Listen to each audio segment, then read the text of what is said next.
última unidad del curso de Fundamentos de Programación. Según el contenido del curso, el 9º capítulo, que es el que vamos a ver en este momento, corresponde al tema de procesamiento de datos. Bien, esto de datos y del procesamiento es algo nuevo.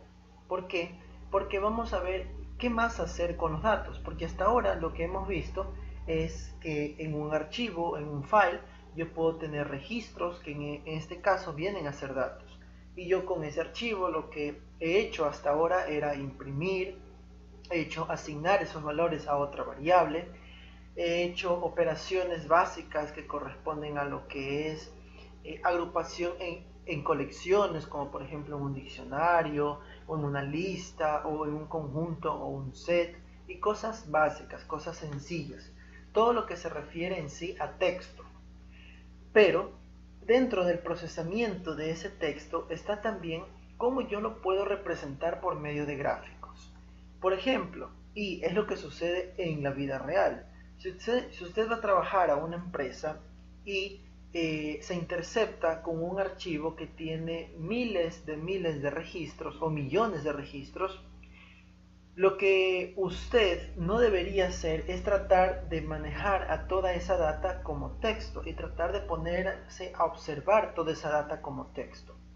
¿Por qué? Porque de cierta forma es inútil, ya que la cantidad de data es mucha. Entonces, ¿qué tal si toda esa data la resume a una gráfica? Una gráfica muchas de las veces siempre dice más que 1000 palabras. Es un hecho. Una gráfica siempre dice más que eso.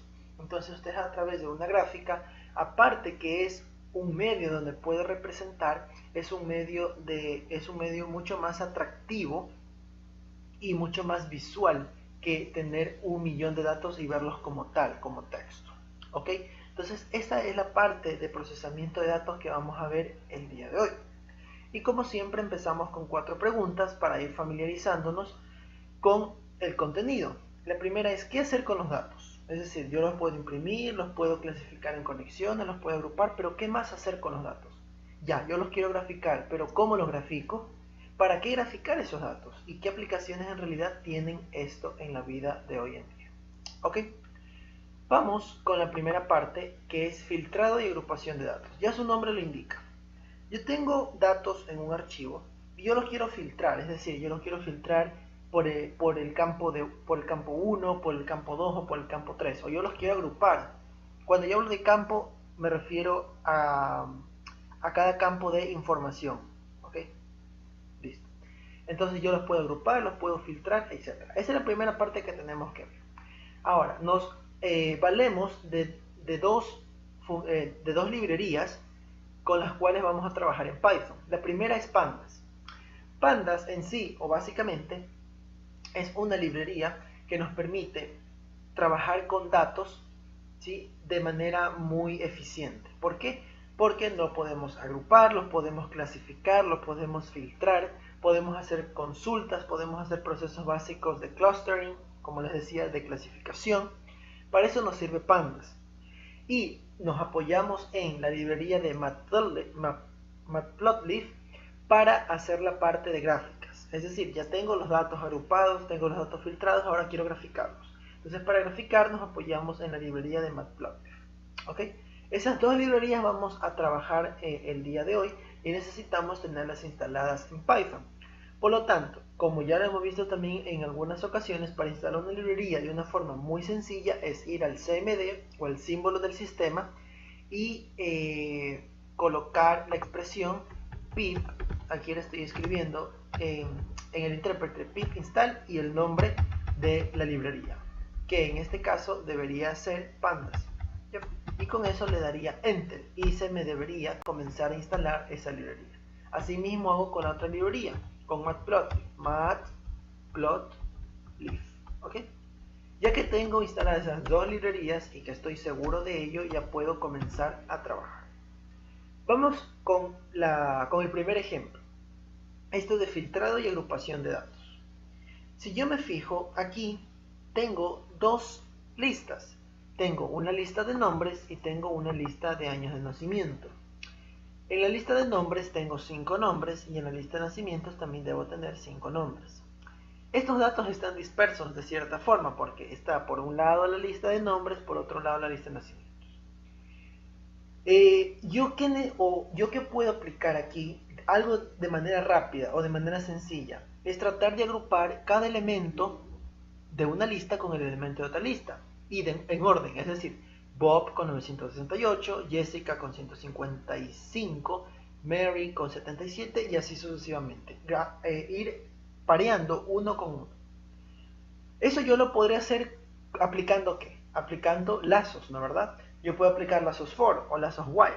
Sin embargo, eso de lazos for y lazos while, aparte de que es un poco temático, si se quiere decir, porque hay que pensar de qué manera yo hago el lazo solo para que pare el primer elemento de la lista con el primer elemento de la segunda lista, hay que pensarlo. ¿Ya? Y además me ocupa líneas de código, porque tengo que escribir for, tengo que escribir cuál es el identificador del recorredor, in, y debo de escribir a dónde voy a recorrer. Y esa secuencia me toma tiempo. Hay una función que nos provee Python, que es zip. Zip básicamente lo que me hace es empaquetar. ¿Sí? Es decir, me agrupa un elemento de una lista y un elemento de otra lista. Y es lo que he hecho aquí. Y básicamente ustedes lo pueden ver ahí directamente. He creado una lista, bb, y he usado el comando lista. Y lo que hago aquí es empaquetar. Le digo, ¿sabes qué? Yo voy a llamar a la función que tiene zip, empaquetadora, y le voy a enviar las dos listas que tengo. Una lista de nombres y una lista de nacimientos. Y quiero que tú hagas es que cojas un elemento de names, un elemento de nacimientos y lo pares. Luego, un elemento de names, un elemento de nacimientos y lo pares. Y así sucesivamente. Y eso es lo que va a ir empaquetando cada iteración. Y esto me lo hace de manera automática. Ahora, ya que tengo eso, ahora sí puedo ver mi data frame. Veamos primero los imports. Tengo 4 imports. Como decía, para trabajar con una librería en Python no es necesario que solamente la instale. Ojo, no es necesario que solamente la instale. Es decir, que yo haga el pip install el nombre de la librería y ya, y puedo utilizarla. Necesito importarla. Y como ya vimos, métodos de importación, debería ser nuestra primera línea de código. Import pandas as pd. No solamente quiero importar pandas como sí, sino que voy a abreviarlo como pd. Y es la abreviatura que se utiliza dentro del lenguaje Python para abreviar o cómo es que se conoce de manera short a pandas, ¿ok? PD. Luego de importar pandas, yo necesito importar dos funciones de pandas, DataFrame y readSB. Y de esto es lo que iba a hablar hace poco, el DataFrame. El DataFrame es como la unidad básica que tiene pandas para estructurar datos o para empaquetar datos. Es decir, si yo tengo un archivo y lo quiero trabajar con pandas, lo que yo debería hacer es crear un data frame. Es decir, sabes que te voy a dar todos esos datos, te los voy a cargar en tu unidad básica. Y tu unidad básica es un data frame. Entonces yo los cargo allí y de allí sí puedo trabajar y aplicar todas las funciones que tenga pandas. Hacer procesos de clustering, de filtrado, de agrupación, todo lo que quiera. ¿Ok? Pero primero debería importar DataFrame. Entonces para esto nos sirve la importación de esta función. Y el readSB, bueno, su nombre ya lo indica en parte. readSB lo que nos va a ayudar es a leer rápidamente los archivos CSV. ¿Ok? Esta función también se le atribuye a lo que es Panda. Bien, entonces hasta aquí tenemos tenemos importado, porque instalado ya lo hicimos. Tenemos importada todo lo que corresponde a Pandas. Y las dos líneas restantes que nos queda en el código es de Matplotlib. Como les decía, esta librería nos va a ayudar a lo que es realizar las gráficas con los datos. Entonces, como siempre lo hacemos, importamos la librería, que en este caso es Matplotlib, y luego de Matplotlib yo necesito la función graficadora, que es pyplot. Entonces, import matplotlib.pyplot, y como esto es un poco extenso para estarlo citando cada vez que lo necesite, lo agrupo o lo abrevio como PLT. PLT también es la abreviatura con que se conoce dentro de Python, dentro de este lenguaje, a matplotlib.pyplot. Todas estas abreviaturas que hemos visto, por ejemplo en NumPy que era NP, Pandas que es PD, Matplotlib que es .pyplot que es PLT, y otras librerías más, son abreviaturas comunes, que es como un diccionario de abreviaturas. Entonces uno que siempre pone esa abreviatura ya es como que se familiariza y otro programador puede rápidamente identificar qué, qué librería trató de importar allí, sobre todo cuando el código es inmenso y hay que revisarlo línea por línea. ¿Okay? Entonces son buenas prácticas de programación de alguna manera u otra. Bien, ahora, ¿cómo creo un data frame? Esta parte está aquí. Data frame lo abrevié como df, que es una nueva variable que creé, y le digo, ¿sabes qué? Yo voy a crear un data frame. Entonces, llamo a mi librería pandas pd y llamo a la función data frame. Y data frame me recibe al menos, no quiere decir que solo, me recibe al menos dos parámetros. Lo que es data, que es donde están cargados los datos, que en este caso ya lo hicimos, los empaqueté en la variable bb y es lo que les paso aquí. Y columnas. Columnas, esto me dice, ¿sabes qué? A ver, yo te cargo los datos, pero tú debes decirme a qué variable corresponde cada campo de información. Entonces, el primer campo de información es nombres, ¿no verdad? Names. Entonces aquí le digo, ¿sabes qué? Tu primer campo va a ser names. Le doy una lista con todos los campos que existen. Si yo aquí le daría 3 campos, ¿sí? Acá solo existen 2, ¿ok? Entonces sería algo erróneo. Luego tengo nacimientos, y está correcto, entonces todo está bien. Y hasta ahí he creado mi data frame. Entonces ahora ya puedo estar tranquilo porque yo ya puedo manejarme con pandas, ya que he cargado en la unidad básica, que es un data frame, he cargado todos los datos que yo tengo en las dos listas. Es el mismo proceso si usted tuviera esta información en un archivo de texto. Lo único que hace es leer el archivo de texto y extraer la información, como ya lo hemos hecho en algunas ocasiones. O sea, no cambia en absoluto o no hay mayor complicación en hacerlo. ¿Ok? Y luego del data frame lo que yo he hecho aquí es poner una función, imprimir, y le digo, ¿sabes qué? Quiero ver cómo creaste ese data frame. Y lo bueno del data frame ya lo van a ver ustedes. Aparte de que es algo estructurado, algo chévere, es algo que se puede o que se visualiza de una manera increíble. Y ya lo ven ustedes aquí. Ustedes ven más o menos como el formato de una tabla y ven todo como que tratado de justificar a la derecha en este caso y de manera indentada. Entonces es como una tabla el formato que se me presenta pandas y es una manera súper eficiente para visualizar, porque yo digo, toda esta es mi lista, perdón, toda esta es mi columna de nombres, toda esta es mi columna de nacimientos, toda esta es mi columna de índices, ya, y ustedes ven, está en orden, y puedo decir también, esta es mi primera fila, esta es mi segunda fila, y así sucesivamente. Entonces es bastante eficiente, bastante óptimo tratar de cargar la información de esta manera. Imagínense ahora si es un archivo que tiene 10 campos de información, que tiene 100 filas, se ve mucho mejor de esa manera estructurado, ¿ok? Para eso nos sirve un data frame. Y de allí yo puedo hacer lo que es filtrado o agrupación. Puedo, por ejemplo, decir, ¿sabes qué? No quiero cargar todo el data frame, quiero cargar solo la parte de la primera columna, que en este caso es names. Entonces lo que yo aquí en procesos de indexación básicos, que también ya lo vimos. Entonces le digo, ¿sabes qué?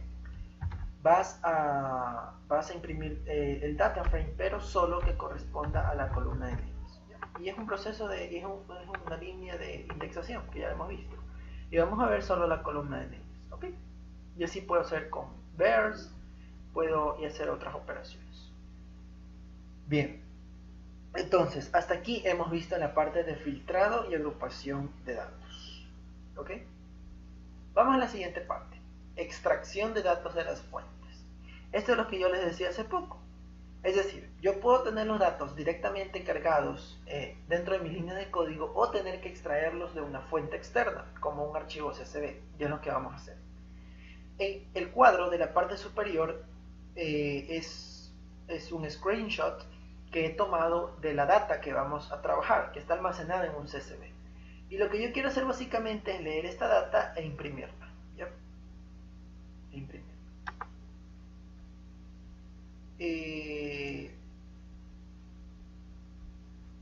Imprimirla.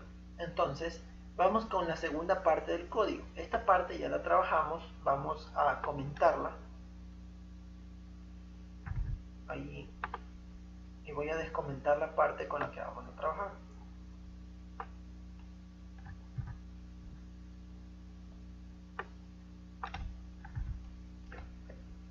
Entonces, esta es la parte que esta es la parte con la que vamos a trabajar. Y esto también ya lo hemos visto. Y voy a aplicar también lo que vimos en la clase pasada de diccionarios. Si ustedes se darán cuenta, aquí tengo un import CSV. Esta es otra librería, CSV, ¿sí? Pero en este caso yo no la utilicé, así que la voy a borrar para no crear complicaciones. Hagamos como si nunca estuvo allí, ¿ok? Listo. Tengo dos diccionarios. Miren, tengo un diccionario latitudes y un diccionario longitudes. Y está vacío, obviamente. Y abro el archivo como siempre lo solemos hacer, un archivo airport CSV. Si ustedes recordarán, este archivo ya lo trabajamos también en la unidad anterior. Lo vuelvo a utilizar hoy para esta clase. Y cargo ese archivo, tengo mis diccionarios vacíos y lo que hago ahora es leer cada línea de ese archivo. Y aplico lo que vimos en la clase anterior. Aplico el strip para eliminar los espacios que se me crean en la parte final de cada línea y hago el split respectivo. El split lo que me hace es dividir esa línea, me la particiona según el separador que yo le doy. Como es un archivo CSV, es común que el separador sea comas. No obstante, esto no quiere decir que siempre sea comas, puedo tener cualquier carácter de separación, pero el más común son las comas.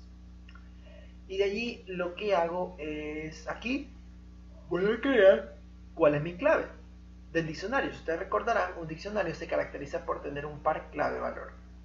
Aquí estoy definiendo la clave. Airport ID. Y mi iPort ID va a ser mi primer elemento. Que si ustedes alcanzan a ver en este dataset, viene a ser 1, 2, 3, 4, 5, 6 y así sucesivamente. ¿Ok? Y longitudes es un campo, y latitudes también otro campo que se encuentran en cada línea. En este caso, la latitud se encuentra en la posición 6. Si ustedes observan la primera línea y tratan de identificar en dónde está la latitud, se van a dar cuenta que está en la posición 6. 0, 1, 2, 3, 4, 5, 6. Aquí. Y la longitud va a estar siguiente, en la posición 7. Entonces yo los extraigo de esa manera. ¿Ok? ¿Por qué puse aquí esta parte de float? Y esto ya lo habíamos visto antes también. Cuando yo siempre particiono un split, recordando lo que ya vimos, cuando yo particiono con la función split a una cadena, que es la línea que estoy leyendo, cada una de esas partes es un string. Sea lo que sea, es un string. Y una latitud en realidad no es un string, es un valor numérico, que en este caso es un valor decimal, un punto flotante. Y como tal yo debo manejarlo. Entonces lo que hago es decirle, ¿sabes qué? Cuando tú me extraigas de tu línea particionada el campo 6 que corresponde a la latitud, yo no lo quiero como un string, que es como lo extrae, el formato en cómo lo extrae, sino que lo conviertas a un float, tal y como debe ser. Por eso le apliqué esta función de casting, que es float. Y de allí lo que se debe hacer es, a ver, tengo mi ID, ¿no verdad? Tengo mi ID y tengo mi latitud y mi longitud. ¿Qué es lo más lógico que se debería hacer? Es que en mi diccionario, por ejemplo, latitudes, tenga mi clave como el ID y mi valor como la latitud, ¿no verdad? Mientras que en mi diccionario longitudes tenga como clave el ID a sí mismo y como valor tenga la longitud. ¿Ok? Y eso es lo que básicamente se hace en estas dos líneas. Y ya hemos visto también eso, la parte de cómo asignar par claves valor a un diccionario. Le digo, ¿sabes qué? En tu diccionario latitudes, como clave quiero el airport ID y como valor quiero la latitud y asimismo longitud. Y aquí lo que hago es, ¿sabes qué? Ahora quiero ver cómo te quedó el diccionario latitudes y cómo te quedó el diccionario longitudes con todas las líneas de código que te envió. Y si yo doy print, ustedes van a ver aquí. ¿Okay? Ojo que aquí no dice int. Veo que pueden confundirse. Ahí no dice int, dice print, solo que está desplazada ahí. está desplazada esta barra hacia la derecha, pues eso no se veía completo, Spring, no int. Y ustedes pueden ver aquí está el diccionario cargado. Tengo mi clave, que es el airport ID, y tengo mi latitud, en este caso, tengo mi siguiente par clave valor, mi ID, y tengo mi valor, que es latitud. Y así sucesivamente, y ustedes ven todo el diccionario que se ha cargado. Yep. Entonces, hasta aquí he extraído lo que son datos de las fuentes, ¿la verdad? Y he formado diccionarios. Ahora esos diccionarios yo los puedo cargar en un archivo de pandas a sí mismo, y hasta allí ya he hecho dos clases o dos formas de cómo cargar archivos en un pandas.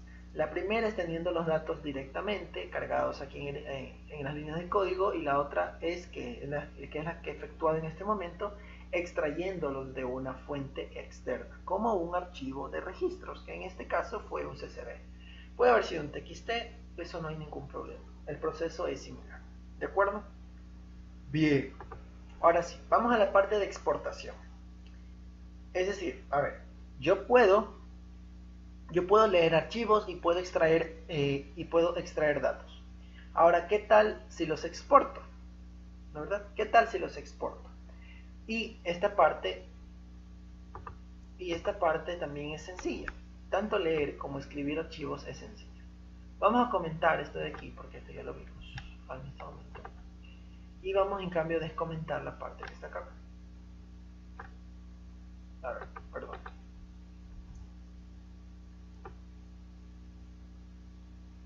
Allí. ¿Ok? Bien, entonces yo tengo una lista data. Y esta lista data es como el formato que tiene pandas, entre comillas. No estoy diciendo que es un data frame, no. Es como el formato. ¿Por qué? Porque si ustedes se dan cuenta, por cada columna hay un campo. El campo primero, que es first name, tiene Alex Tom Ken. El segundo campo, que es second name, tiene Color Smith Bills. Y el grade tiene ABC. Entonces es más o menos como el formato. ¿Ya?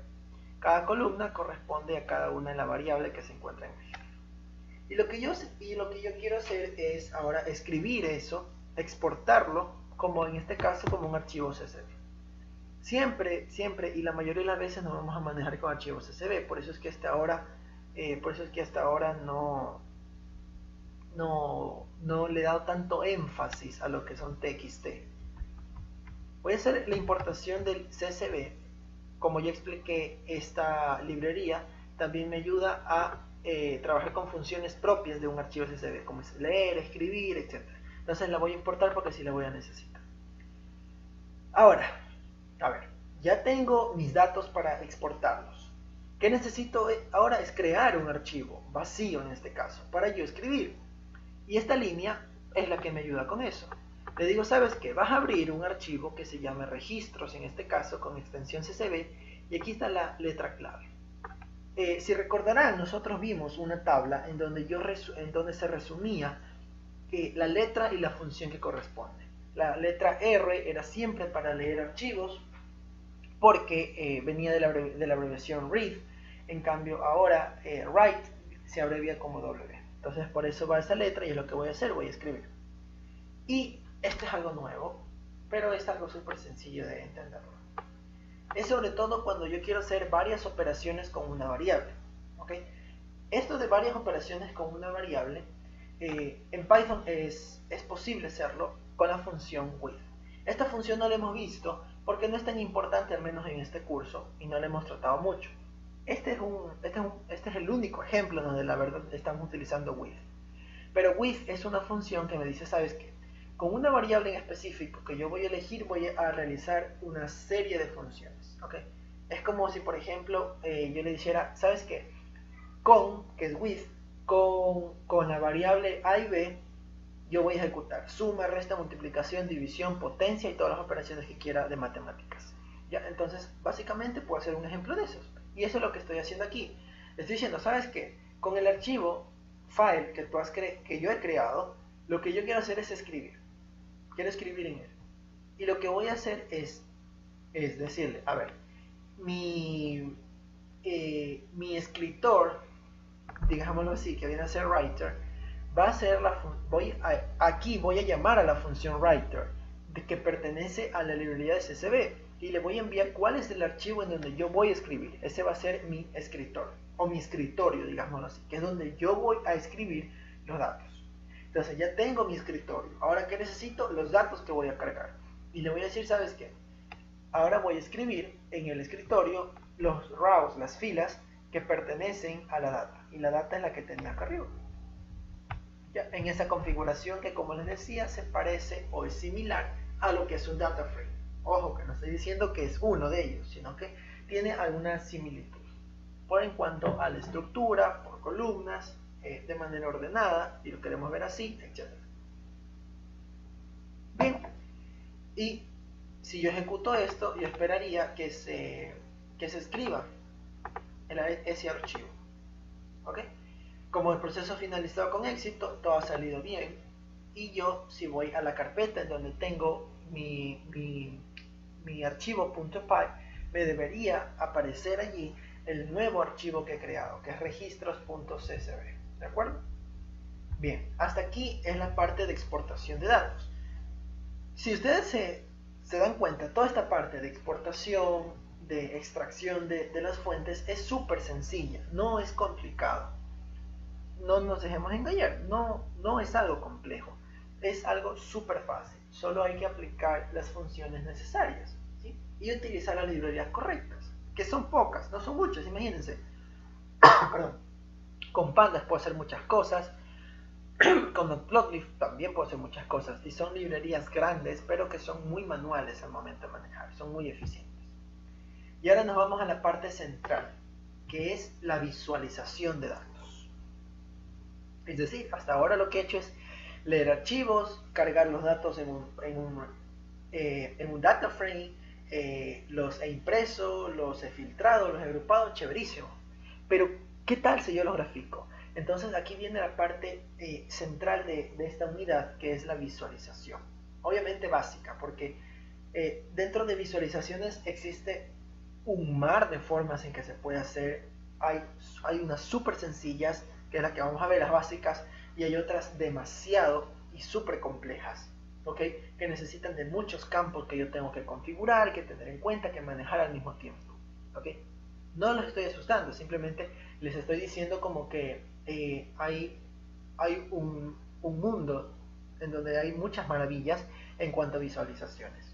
Y créanmelo que tratar de aprender a cómo yo interpretar datos por medio de visualizaciones es algo muy importante hoy en día, y es lo que básicamente trata de hacer un data scientist, ¿ok?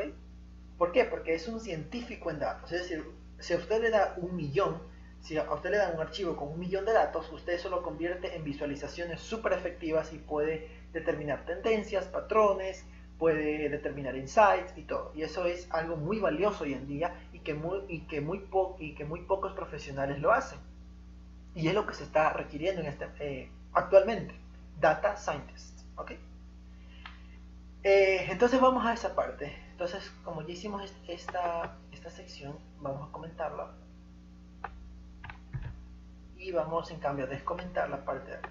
Como ustedes pueden ver, también es un bloque muy pequeño de código, porque es básicamente visualizaciones básicas. Entonces yo aquí tengo, asimismo, como ya habíamos visto, tengo dos listas. En una lista tengo los valores de X, que los puse visual para que se vea, valores de X. Y en la otra tengo los valores de Y. Y los tengo, se puede decir, la misma cantidad aquí y la misma cantidad acá, para tenerlos pareados. Y lo que yo voy ahora a realizar es un pequeño gráfico de barras. ¿Y cómo hago ese gráfico de barras? Como ustedes ya lo habrán visto en alguna clase de matemáticas o de estadística, es que voy a tomar cada valor de X, cada valor de Y, y en las coordenadas del eje X voy a graficar todos estos valores, y en las coordenadas, y como coordenadas del eje Y voy a graficar todos estos valores, ¿ok? Y el punto que corresponda, cada par coordenado, me va a corresponder a una barra. ¿Ya? Ahora, aquí, ¿cómo hago esto? Tengo que llamar a mi función PLT, que fue la que importé al principio de la clase. Se acordarán del import matplotlib.pyplot as PLT. y es la que voy a utilizar acá. Entonces lo primero que hago es definir cuál es mi función gráfica, cuál es el gráfico que yo voy a generar. Eso, cuál es el gráfico que yo voy a generar. Como les decía, va a ser una barra, el gráfico de barras. Entonces le voy a decir, ¿sabes qué? plt punto y le pongo el gráfico de barras, que en este caso se abrevia como bar. Hay más, por ejemplo, si yo le doy aquí punto, me va a aparecer un historial. Yo puedo poner el de barras, como el que esté, el de barras. Puedo hacer un hist, que viene a ser histograma. Ya puedo hacer un scatter, que scatter básicamente es como que los puntos, perdón, las coordenadas me representan puntos, y yo luego puedo unir eso con líneas y puedo observar tendencias de cuánto ha crecido, etc. ¿Okay? Y podemos hacer uno también, pero ahorita centrémonos con barras. ¿De acuerdo? Listo, entonces tengo barras y ya. Y aquí debo darle como parámetros, al menos debo de darle X y Y. Es decir, cuáles son mis valores en X, cuáles son mis valores en Y. Y aquí le he puesto una partecita importante que es el color. Porque por defecto sale un color azul, a mí me gusta el color amarillo, entonces le puse color igual yellow. La abreviatura Y viene a ser amarillo. ¿Okay? Y algo importante que ese siempre es rotular. Es decir, siempre rotular el eje X. ¿Qué significa eso? ¿Qué es? Distancias. ¿Qué son? ¿Metros? ¿Qué son segundos? Siempre es bueno identificar mis labels, tanto en X como en Y. Entonces, en este momento le he dicho, ¿sabes qué? Para la parte de label en X, voy a poner X values, porque no sé qué unidades en realidad son, puede representar cualquier cosa. Y en el Y label le voy a poner Y values. Algo súper sencillo. Y esta función es la principal que me dice, ahora sí, ¿sabes qué? Ya que está cargado todo tu gráfico, lo voy a mostrar, .show. Si no le pongo esto, ustedes nunca visualizarán el gráfico, porque nunca le están dando mostrar el gráfico. Y si yo ejecuto esto, esperaría que me salga mi grafiquito. Y es nuestro primer gráfico. Y ahí está. Como ustedes pueden ver, nuestro primer gráfico de barras. ¿Ok? Tengo acá 2, 4, 6, 8, 10 valores. Debería observar 10 barras. 2, 4, 6, 8. A ver, 2, 4, 6, 8. Está bien, 8. Ya, listo. 2, 4, 6, 8, 10. 2, 4, 6, 8, 10. Y bien. Entonces, ahí tengo mi gráfico, en este caso de barras, con todos los valores que yo he ingresado. Bien, como les decía, y aquí, a ver, ahora tratemos de ver algo rápido aquí. Aquí tengo la parte del gráfico, y es algo bastante chévere, que como ustedes podrán ver, aquí tengo identificada y rotulado mi label, ¿no es verdad? Aquí X values, Y values. Entonces estoy como que tratando de acomodar que sea súper chévere mi gráfico. Yo puedo cambiar los colores, puedo incluso darle para cada barra un color diferente. Ustedes pueden hacer diferentes cosas, ¿ya? Y eso lo pueden encontrar, por ejemplo, en internet, como hacer gráficos con Matplotlib mucho más avanzados, sofisticados, y ustedes van a encontrar inmensidad de funciones. Y aquí esta es la barra de botones que yo puedo utilizar. Por ejemplo, quiero guardar la figura, porque si yo cierro aquí, se me cierra acá, se finaliza el run del código y ya no lo puedo ver a mi gráfico porque no lo he guardado, solo lo he mostrado. Entonces yo antes lo puedo guardar aquí con save. Puedo también mover esto de aquí, porque si yo le doy clic yo no puedo mover, pero si le doy clic acá puedo mover, ¿ya? Puedo hacer más grande el rectángulo, o sea, puedo hacer un zoom, ¿ya?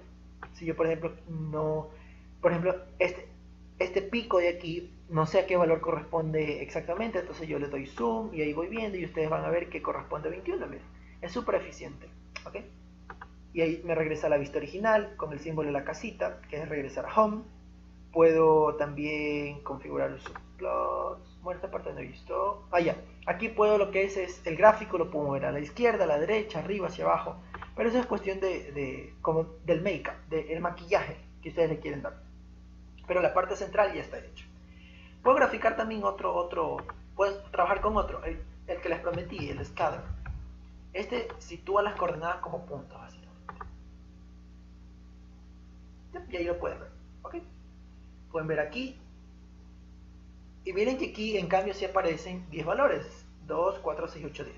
Como ustedes se habrán dado cuenta, aquí definí dos veces el 4. Y en el primero tiene un valor, en el segundo tiene un valor. Entonces un gráfico de barras no se percibe porque está como que sobremontado. Pero en cambio si yo lo grafico por puntos, allí sí. Aquí tiene, claramente se ven dos valores. Yo puedo utilizar otro, creo que es plot. Y este me crea básicamente líneas, o un gráfico con líneas, como ustedes pueden ver aquí, aquí está. ¿De acuerdo? Es un gráfico también súper chévere, que ustedes pueden visualizar. Y bien, esa es la parte de visualización básica de datos. Ahora, y lo que les decía, esto es apenas con 10 datos. Imagínense ahora que tengan miles de datos agrupados en un archivo y ustedes quieren graficarlos. Entonces es muy interesante resumir toda esa información gigantesca en medio de gráficos. Y es súper óptimo, súper eficiente y comunica mucho más que visualizar solo texto, texto y texto. Bien chicos, hasta aquí llega esta unidad, esta última unidad de procesamiento de datos y por ende también llega la culminación del curso de fundamentos de programación. Si tienen alguna pregunta, algún comentario, no olviden dejarlo por favor en los comentarios del vídeo. Si les gustó, denle me gusta y suscríbanse al canal para más material que se viene. Y también compártanlo con sus amigos, con quienes crean que necesitan este curso, quienes estén cursando una carrera de ingeniería y están viendo fundamentos de programación o programación en sí. Compártanlo por favor. Esto ha sido todo. Muchísimas gracias y hasta una próxima.